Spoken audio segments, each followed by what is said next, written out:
саламат.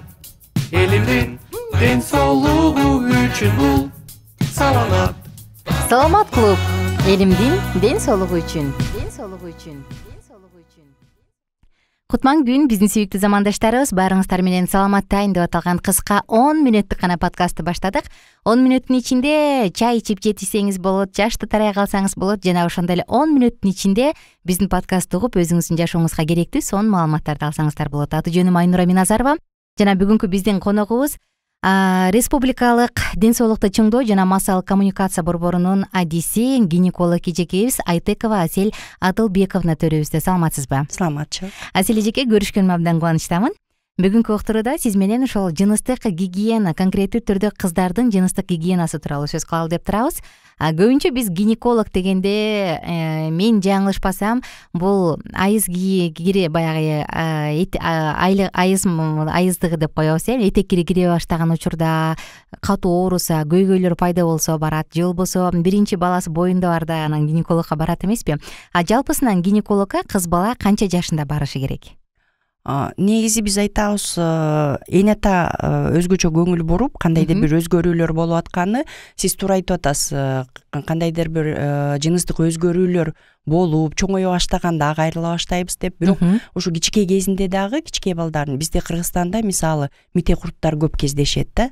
Ошол учурда вульвовагинит деген мисалы, анткени ошо жана чүчөк курттар түнкүсүн соймолоп чыгып, мисалы жыныстык жака дагы соймолоп барышы мүмкүн, кызартып, ачыштырып, ушундай белгилер болушу мүмкүн. Мисалы жаңы эле баскан кичинекей балдарда да кездеши мүмкүн да. Алар кир кол аркылуу жугат, түнкүсүн ошол тырмап, анан кийин кайра эле ошонун жумурткаларын ооз аркылуу өзүнө жугузуп алып учурлар кездешет. Андай учурларда сөзсүз ата эне кайрылыш керек, ошол эле адистерге атайын, анткени дарылоо сөзсүз керек болот, анткени балага кандайдыр бир ушундай белгилери болот да.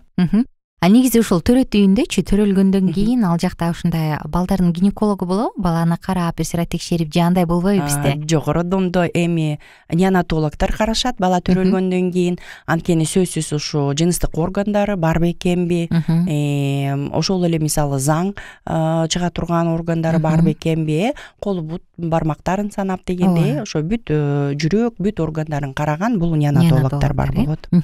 Анан кыз бала эми жөн гана барып бир сыйра текшертип туруш үчүнчү, мисалы чоң баягы аялдарда, келиндерде бир жылда бир жолу барып коюш керек дешет эмеспи? Кыз балдардачы мындай конкреттүү ушундай осмотрго барып туруш керекпи же бунун кажети жокпу? Мен ойлойм, эми өспүрүм мына 18 жаштан кийин бир жылда бир барып көрүнүп коюу абдан зарыл деп. 40 жаштан кийин мисалы биз келиндерге айтат элек, аялдарга айтат элек, сөзсүз ушу бизде Кыргызстанда маммография өтүш керек. Анткени онкология оорулары бизде көп кездешип аткан учур, мүмкүнчүлүк болушунча өзүн өзү изилдөөнү өткөрүп туруш керек. Адан тышкары сөзсүз дагы мисалы гинекологдон жатындын моюнчасын текшертип туруш керек, анткени бул онкологиялык ооруларда көп кездешет деп. Бизде мүмкүнчүлүк бар аялдарга кош бойлуу учурунда барып көрүнүп турганга, бирок 40 жаштан кийин көбүнчө төрөт токтоп калгандан кийин сөзсүз барып көрүнүп туруш керек. Ошол жыныстык жактан гигиена дегенде эле ошол айыз учурунда маселелерге токтолгум келип атат. Кээде айыл жергесинде өзгөчө шейшептерди, эски ар кандай колго тийген чүпүрөк сапырак колдонуп калат эмеспи? Гигиена кандай болушу керек? Мында коркунучу учур барбы, бир оору жугузуп алам деген? Негизи мына гигиена деп коебуз, демек ошол учурда өзгөчө тазалыкты сактай турган учур деп айтыш керекпиз да. Биз эми бүгүн эми 21-кылым десек болот, мүмкүнчүлүктөр бар ар кандай түрлөрдүн колдонууга гигиеналык каражаттардын. Бирок эгерде акча каражат тартыш болсо, эмне үчүн мисалы колдонсо болбойт? Ошол эле марляны, ошол эле кебести колдонуп, бирок ошону ар бир эне өзүнүн кызына түшүндүрүп жакшылап айтып бериш керек да. Анткени гигиеналык жактан сөзсүз үтүктөгөндөн кийин таза жууп анан кийин үтүктөгөндөн кийин колдонуш керек. Андан тышкары ошол учурда мисалы мончого барбаш керек деп түшүндүрүп коюш керек да.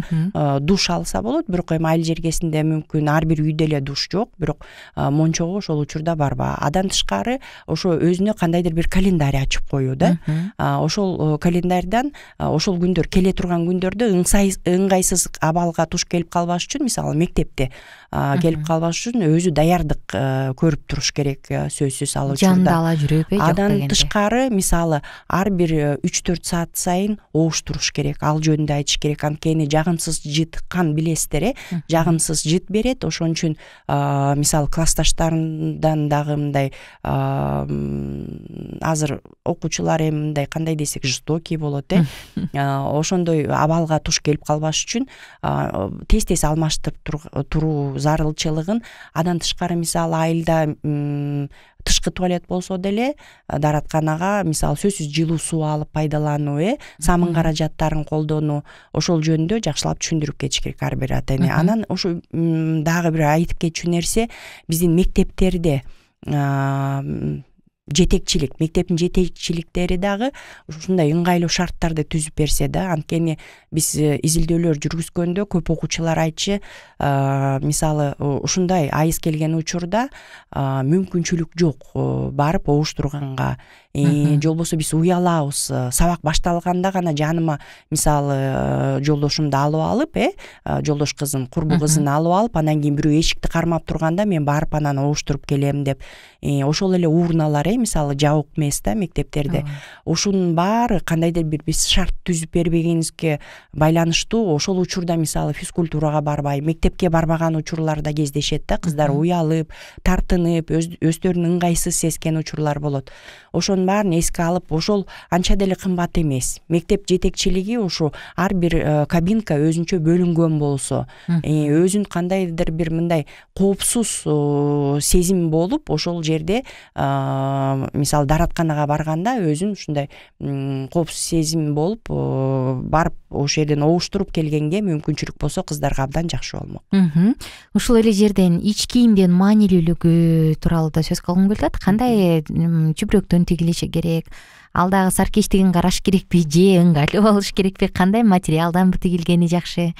Ич кийим эми негизи ата энелер тандап берет кыздарга. Ошондо эстен чыгарбаш керек. Биринчи бул денеге жагымдуу кебес материалдардан тигилген болсо абдан жакшы болот эле. Анткени бүгүнкү күндө синтетика кездемелер, синтетика буюмдар абдан көп сатылууда. Ошон үчүн жаңы өсүп аткан кыздарга бул мүмкүн болушунча ушу кебезден жасалган ич кийимдер болсо. Андан тышкары кандайдыр бир мындай ыңгайсыздыкты жаратпай турган, демек мындай кененирээк, кыспай турган кийимдерди алып бериш керек. Анткени мынакей эмчектин рагы деп атабыз, ошого дагы байланыштуу. Эгерде кандайдыр бир дайым травма болуп атса, бул дагы түрткү берет ошол рактын пайда болушуна. Мисалы кандайдыр бир синтетика ич кийимдер булар дем алдыртпайт да. Ошон үчүн ошону эстен чыгарбаш керекпиз. Ар бир ата эне, мен ойлойм, ушу аракет жасайт болуш керек дени сак болуп чоңоюшуна баласын. Туура айтасыз. Биз дагы угармандарыбыздын ар бирине бекем ден соолук каалайбыз. Жана саатыбыздын соңунда угармандарыбызга кайрыла кетели. Көрөрмандарыбызга суроолор болсо ал жака комментарий кылып калтырыңыз. Жана ошондой эле экранда көрүнгөн WhatsApp номурга өзүңүздүн сурооңузду, көйгөйүңүздү жазсаңыз, биз адистер менен байланышып жооп алып бергенге аракет кылабыз.